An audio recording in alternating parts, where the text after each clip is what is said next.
मन यहदिहिल्लाहु फला मुज़िल्ल लहु व मन युज़्लिल्हु फला हादिय लहु व अशहदु अन ला इलाहा इल्लल्लाहु वहदहु ला शरीका लहु व अशहदु अन्न मुहम्मदन अब्दुहु व रसूलुहु।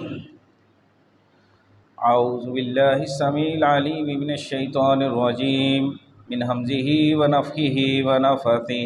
या अय्युहल्लज़ीना आमनुत्तक़ुल्लाहा हक़्क़ तुक़ातिहि व ला तमूतुन्ना इल्ला व अंतुम मुस्लिमून। या अय्युहन्नासु इत्तक़ू रब्बकुमुल्लज़ी ख़लक़कुम मिन नफ़्सिन वाहिदा व ख़लक़ मिन्हा ज़ौजहा व बस्स मिन्हुमा रिजालन कसीरन व निसाअ वत्तक़ुल्लाहल्लज़ी तसाअलून बिही वल अर्हाम इन्नल्लाहा काना अलैकुम रक़ीबा। या अय्युहल्लज़ीना आमनुत्तक़ुल्लाहा व क़ूलू क़ौलन सदीदा युस्लिह लकुम अअमालकुम व यग़फ़िर लकुम ज़ुनूबकुम व मन युतिइल्लाहा व रसूलहु फ़क़द फ़ाज़ फ़ौज़न अज़ीमा। अल्लाहुम्मा सल्लि अला मुहम्मदिन व अला आलि मुहम्मद कमा सल्लैता अला इब्राहीम व अला आलि इब्राहीम इन्नका हमीदुम मजीद। अल्लाहुम्मा बारिक अला मुहम्मदिन व अला आलि मुहम्मद कमा बारकता अला इब्राहीम व अला आलि इब्राहीम इन्नका हमीदुम मजीद।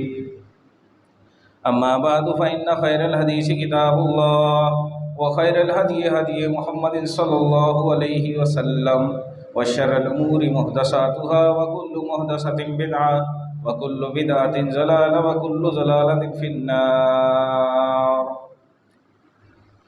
रब्बी इश्रह ली सदरी व यस्सिर ली अमरी वहलुल उक़दतम मिन लिसानी यफ़क़हू क़ौली। Rabbi ज़िदनी इल्मन rabbi ज़िदनी इल्मन rabbi ज़िदनी इल्मा। तमाम किस्म की तारीफ़ात, तहलीलात, तकबीरात, यकताई, किब्रियाई, बड़ाई अल्लाह मालिकुल मुल्क के लिए ख़ास, जो अकेले कायनात के खालिक, मालिक, राज़िक़, हाजत रवा, मुश्किल कुशा है। लातादाद बेहद व हिसाब दुरूद व सलाम इमामुल मुजाहिदीन, इमामुल मुरसलीन, ख़ातमुन नबिय्यीन, रहमतल लिल आलमीन हज़रत मुहम्मद रसूलुल्लाह सल्लल्लाहु अलैहि वसल्लम की ज़ात अक़दस मुबारक पर। मेरे दोस्त अहबाब, गुज़िश्ता दिनों में एक इंतहाई दिलखराश वाक़या वक़ूअ हुआ, जिसकी तड़प, जिसकी परेशानी, जिसकी नौयत सिर्फ़ वो ही समझ सकता है जिसके दिल में अल्लाह ने कुरान करीम से मोहब्बत रखी है। मैं बतौर कुरान का तालिब इल्म आज इस मौजू पर रोशनी डालूँगा कि आखिर अरबों की आबादी है मुसलमानों की,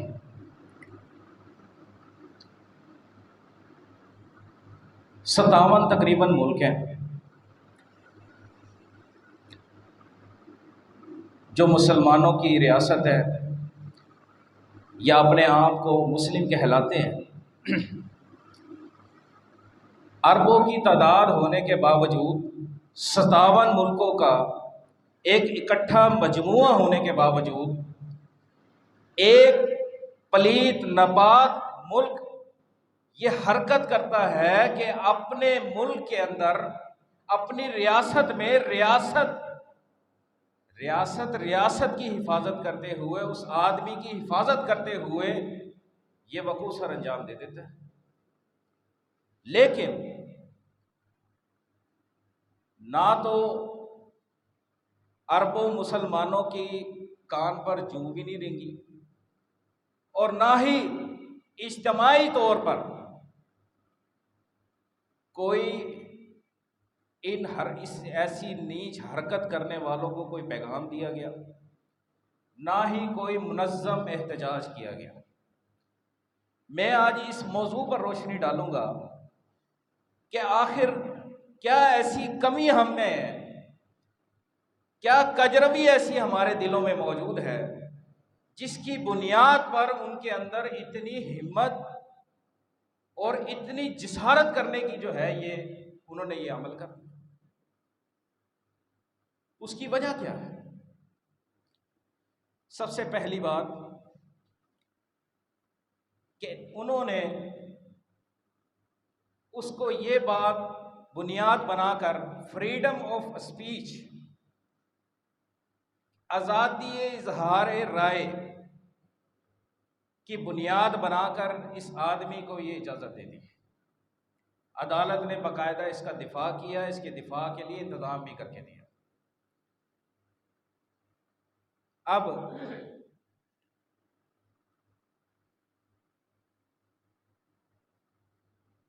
ये जो एक्ट है, ये जो अमल है,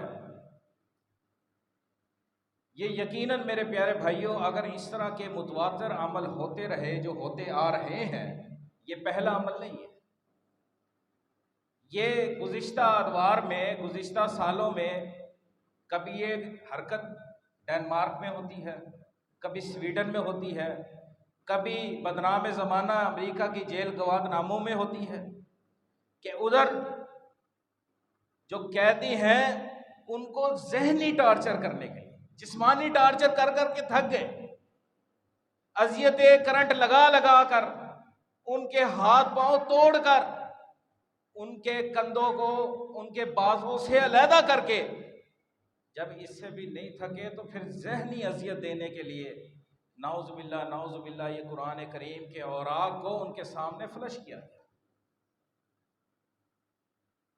ये आज की बात नहीं है मेरे प्यारे भाई, ये मुतवातिर चलती आ रही है। और आज ये इस बंदे न चीज की पेशन गोई है कि जो वर्ल्ड वार 3 होगी वो इसी मौजू, इसी बुनियाद पर हो जाएगी। हमें कुरान करीम का उस तरह हक अदा नहीं करते, उस तरह उसको समझते नहीं हैं, इसलिए हमें इसकी तकलीफ भी कम है। हमें पता चले ना कि ये हमारे पास क्या है।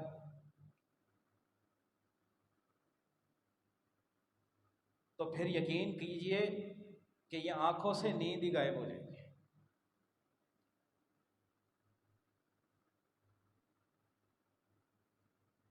बैठना भूल जाएंगे,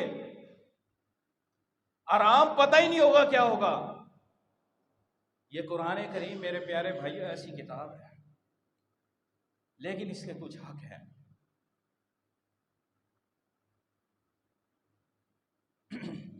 अब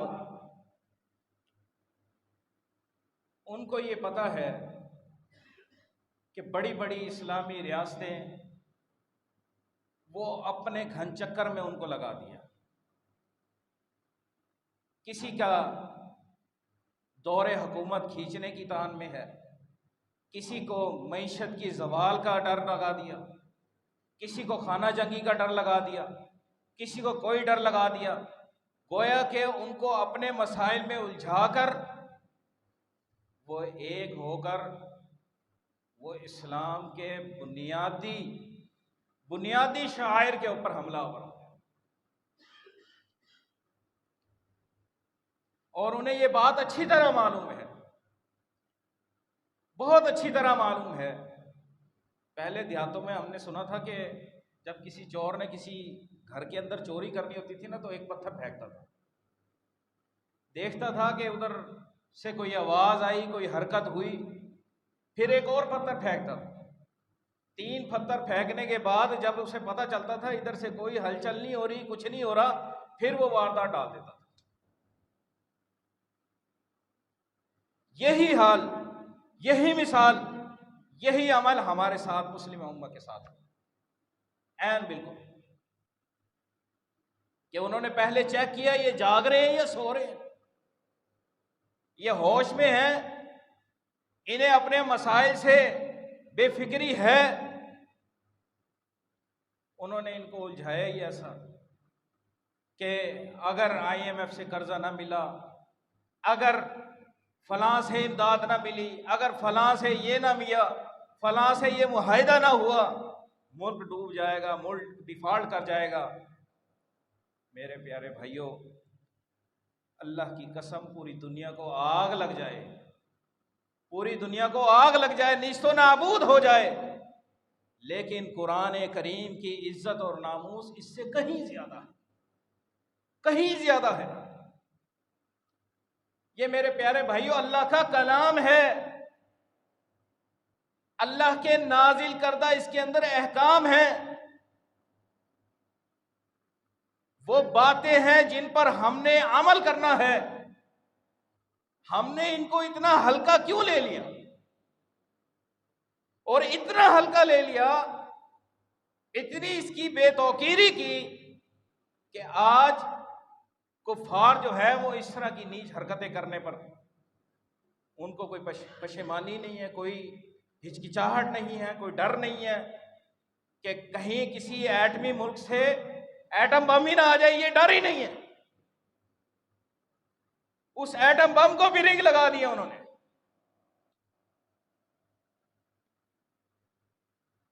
हाँ,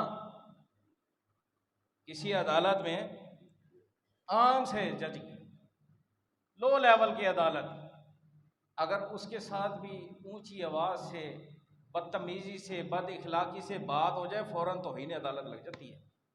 फौरन से पहले पकड़ो इसको, गिरफ्तार करो इसे, इतने दिनों के लिए इसे कैद करो, इतना जुर्माना डालो। वजीर आजम के खिलाफ अलल ऐलान कोई बद इखलाकी वाली जबान इस्तेमाल करे तो इजाहती इजहार के राय के नाम पर भी उसको फिर भी पकड़ लिया जाता है। चीफ जस्टिस के खिलाफ, चीफ ऑफ आर्मी के खिलाफ, बड़े बड़े जो ओहदेदारान हैं, हत्ता के डीसी भी सामने खड़ा हो, आप उससे बद इखलाकी से बात करेंगे, वो उसी वक्त जज बन जाएगा, उसी वक्त आपको पकड़वा देगा। चलो जी, मामला मुकाओ। क्या अल्लाह के कलाम की कोई इज्जत नहीं है? कोई तौकीर नहीं है इसकी? कोई इससे मोहब्बत करने वाला नहीं है? ये अलमिये पर मेरे भाइयों आज मैं ये पैगाम लेकर आया हूं कि इस पर नजरसानी करनी है कि ऐसे सानेहार रोनुमा क्यों होते हैं, कैसे हो जाते हैं? ये मुमकिन ही नहीं था।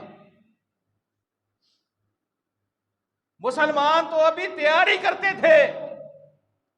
हकीकी जो मुसलमान थे सहाबा कराम के दौर हैं, तारीख को पढ़िए, पता चलेगा। अभी सहाबा कराम तैयारी कर रहे हैं, जिहाद की प्रोग्राम बना रहे हैं, फला इलाके को पता करना है, वहां पहले ही उनको मसले शुरू हो जाते थे, उनके हाथ पांव लरजना शुरू हो जाते थे। इतना रौब और दबदबा होता था, हत्ता के जनाबे उमर रजी अल्लाह ताला अन्हो के दौर में आप अली रजी अल्लाह ताला अन्हो के हाथ में बैतुल मुकद्दस की चाबी बगैर कोई खून बहाए, बगैर कोई झगड़ा किए, कांपते हुए हाथों से दी थी, डरते डरते, इतना रौब और दबदबा। लेकिन आज क्या हो गया मुसलमानों? आज क्या हो गया?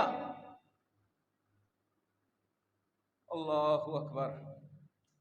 मेरे भाइयों, सबसे पहले तो ये बात जहन में बिठा लीजिए कि अल्लाह का जो कलाम है, अल्लाह का कुरान है, अल्लाह का नाजिल करदा, इसकी हिफाजत अल्लाह ने खुद करनी है।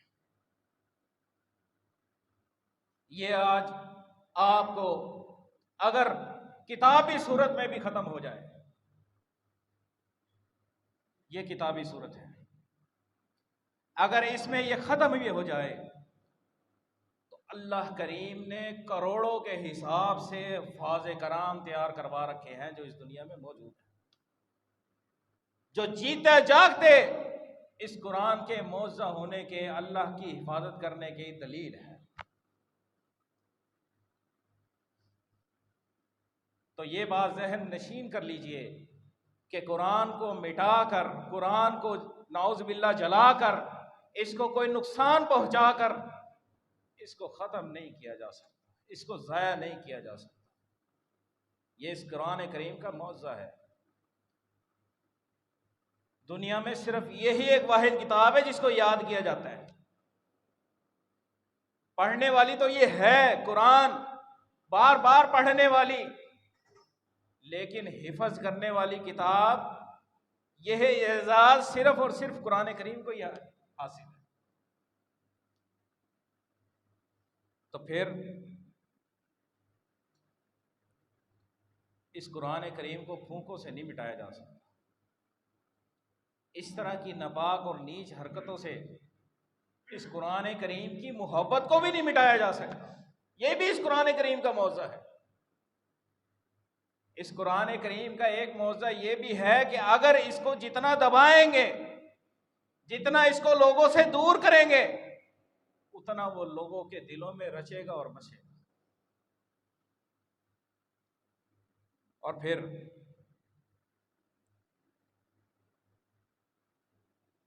कुरान करीम, इसके अंदर कोई इजाफा भी मुमकिन नहीं है, कोई कमी भी मुमकिन नहीं है। इसके अंदर कोई बातिल की मिलावट भी नहीं हो सकती। अल्लाह ने हिफाजत का ज़ुम्मा जो लिया,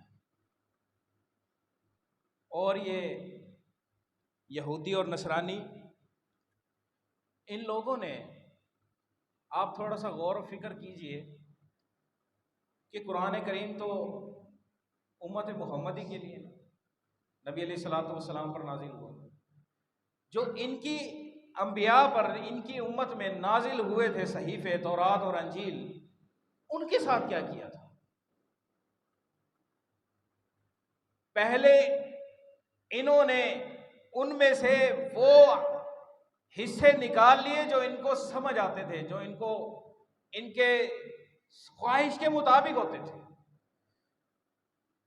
जो इनके दिल को भाते थे कि ये हाँ, ये वाला अमल सही है, ये वाला हुक्म ठीक है, ये रख लो, और जो है ना बाकी छोड़ दो। फिर इन्होंने तहरीफ की,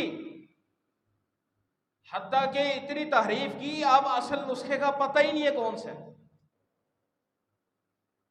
इतनी तहरीफ की इन्होंने, अपनी किताब को नहीं छोड़ा।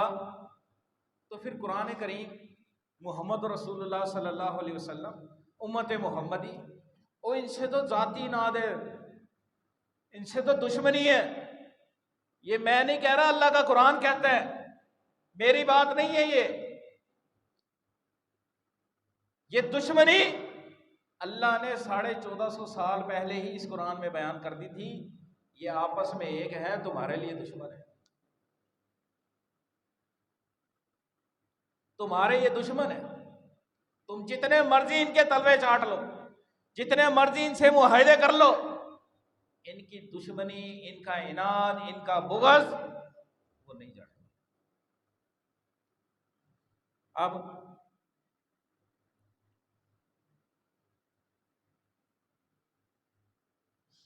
अब मैं इस बात पर आता हूं कि इन्होंने ये जिसारत करने की हिम्मत इनके अंदर पैदा कैसे हो गई। नबी अलैहिस्सलातु वस्सलाम ने फरमाया, सही बुखारी की हदीस है, खैरुकुम मन तअल्लमल कुरान व अल्लमहु। अब इस हदीस को पढ़ते हैं ना, तो इसका तर्जुमा मैं अपने हिसाब से करूंगा ताकि आपको समझ आ जाए। नबी अलैहिस्सलातु वस्सलाम ने फरमाया कि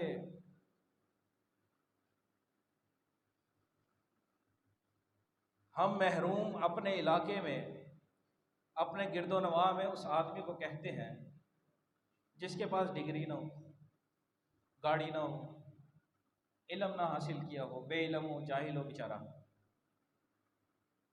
कारोबार ना हो, रुपए पैसे ना हो, घर बार ना हो, उसको हम महरूम कहते हैं। लेकिन नबी अलैहिस्सलातु वस्सलाम ने बड़ी शानदार बात फरमाई। फरमाया, तुम में सबसे बेहतर वो आदमी है, तुम में सबसे अच्छा आदमी वो है जो कुरान सीखे और कुरान सिखलाए।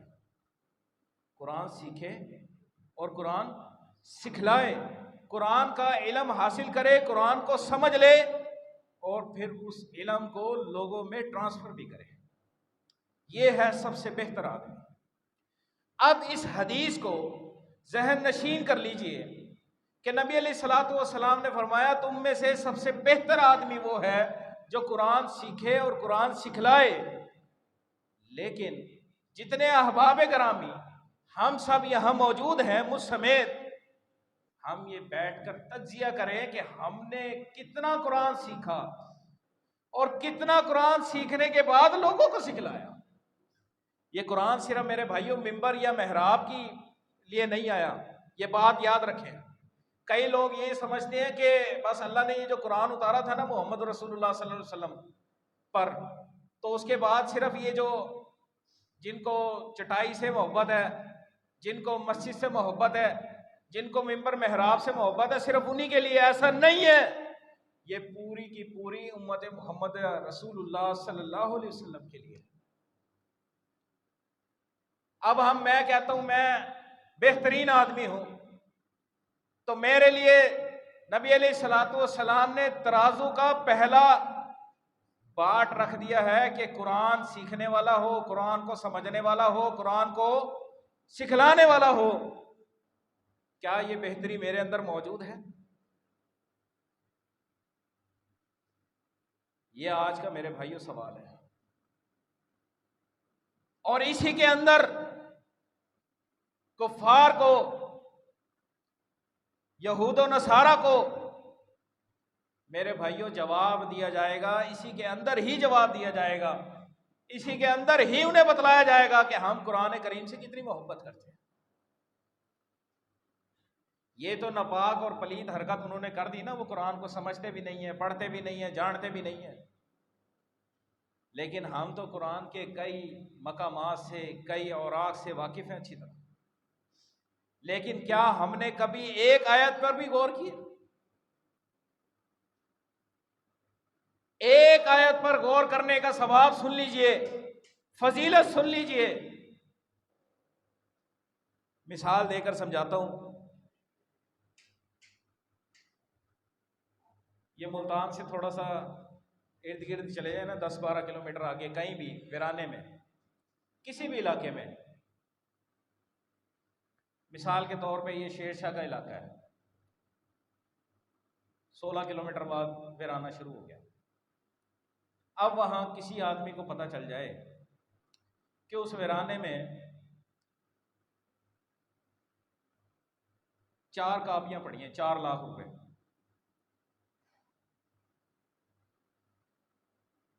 4 लाख रुपए शेरशाह के वीराने में पड़े हुए हैं। वो जाए, उन 4 लाख रुपयों को अपनी जेब में डाले और वापस अपने घर आ जाए। ये 4 लाख वहां से उठाते हुए ना तो इस आदमी ने किसी की हक तलफी की, किसी के साथ ज्यादती की, ना किसी के साथ कोई झगड़ा हुआ, ना कोई परेशानी हुई। कितने पैसे? 4 लाख रुपए। हदीस है मेरे भाइयों, कोई वाकया, कोई किस्सा, कोई कहानी हमने सीखी नहीं। अब मैं अपनी हदीस की तरफ आता हूँ। नबी अलैहिस्सलातु वस्सलाम ने फरमाया जो कुरान की एक आयत को सुबह के वक्त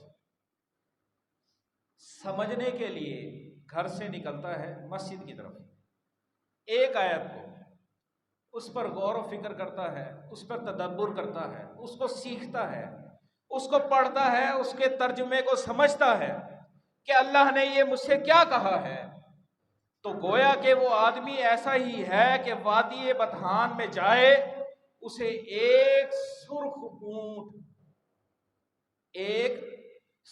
ऊंट मिल जाए ना, तो वो उस ऊंट को लेने में किसी के हक तलफी में शामिल होगा, ना किसी के साथ ज्यादती में, ना किसी और मसले में। यानी कि तोहफतन अल्लाह की तरफ से, अल्लाह की जमीन से उसे वादी बतहान में एक सुर्ख ऊंट मिल जाएगा। अब इस सुर्ख ऊंट की मैं कम से कम कीमत आपको 4 लाख रुपए बता रहा हूं। यह है अजर सवाब एक आयत को समझ लेने का, सिर्फ एक आयत को समझने का अजर सवाब है। कितना? रुपयों में बात समझ आती है ना। मैशत कर रहे हैं आजकल, हम परेशान हैं, भूखे हैं, पैसे नहीं है, कुछ भी नहीं है, डिफॉल्ट के करीब हैं, लुट गए हैं, बर्बाद हो गए हैं, खा गए हैं हुक्मरान हमें। तो हमें पैसों से ही बात समझ आएगी, ऊंट वाली बात समझ नहीं आएगी। ऊंट की कीमत से समझ आ रहा हूं। नबी अलैहिस्सलातु वस्सलाम ने फरमाया, दोबारा सुन लीजिए, कि जो आदमी घर से इस नियत से मस्जिद की तरफ जाता है कि एक आयत को समझेगा, एक आयत के तर्जुमे पर गौर व फिक्र करेगा, उस बात को समझने की कोशिश करेगा कि अल्लाह ने मुझसे क्या फरमाया, तो गोया कि वो आदमी ऐसे है, वादी बतहान से उसे एक सुर्ख ऊंट मिल जाए और वो सुर्ख ऊंट किसी के साथ ज्यादती करते हुए न लिया हो, किसी से गोया के छीना हुआ ना हो, किसी का चोरी ना किया हो, वो उसको अल्लाह की जमीन से ऐसे मिल गया। और उस सुर्ख ऊंट की कीमत कम से कम 4 लाख रुपए। ये है कुरान मेरे प्यारे भाई। और सिर्फ अजर व सवाब के हवाले से कुरान को समझना भी जरूरी नहीं है, जिंदगी गुजारने के लिए भी। ये हमने ऐसी खरीदा था, इसके साथ एक किताबचा मिला था। वो किताबचा हमें बता रहा था कि इसके ऐसे सिस्टम हैं, ऐसे फंक्शन हैं, ऐसे मसले हैं, ऐसे मसले हैं, इसकी बिजली इतनी है, इसका आउटपुट इतना है, इनपुट इतना है, इसका वेट इतना है, इसके ये मामलात हैं, ये मामलात हैं। बिल्कुल ऐसे ही अल्लाह करीम ने बनी नू इंसान को पैदा फरमाया, तो उसकी हिदायत के लिए, उसकी रहनुमाई के लिए, उसको समझाने के लिए, उसको किसी लाहे अमल पर अमल पैरा करने के लिए एक किताब नाजिल फरमाई, और वो किताब है कुरान करीम।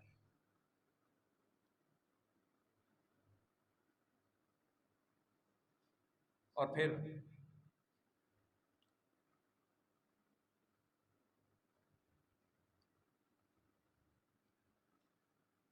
मैंने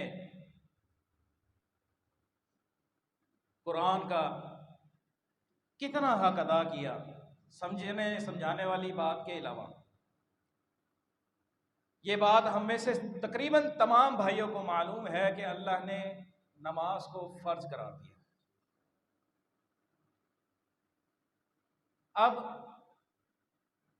मैं कितनी कुरान की तौकीर कर रहा हूं कि मैं किस तरह नमाजें पढ़ता हूं, इस बात का जवाब इसके अंदर ही मौजूद है। मुझे कितनी नमाज से मोहब्बत है।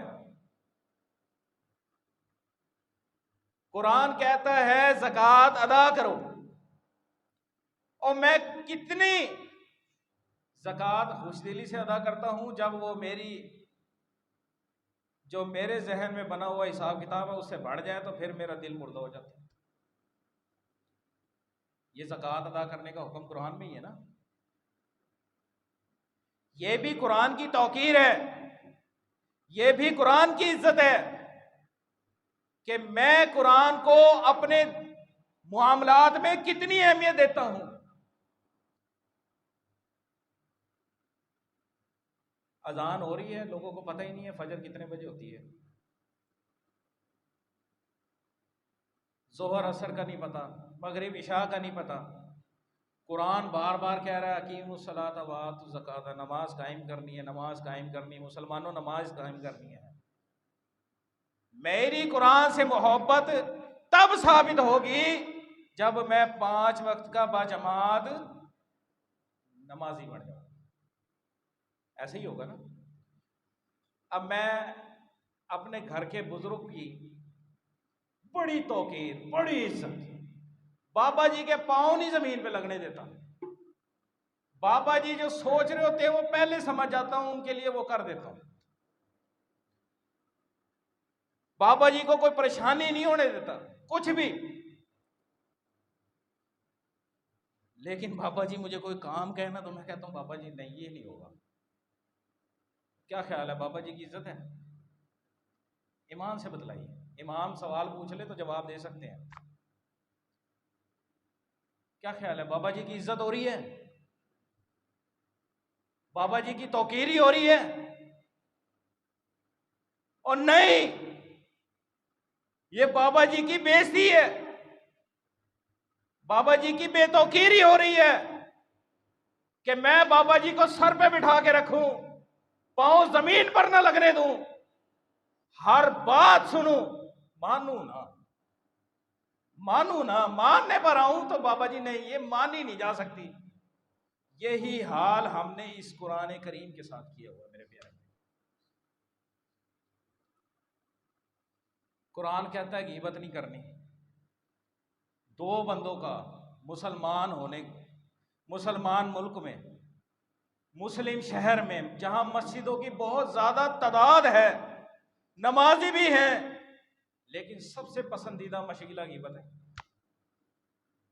कुरान कह रहा है कि ये आदमी ऐसा है कि गोया के मुर्दा भाई का गोश्त खाने। कुरान कहता है झूठ नहीं, झूठ नहीं बोलना।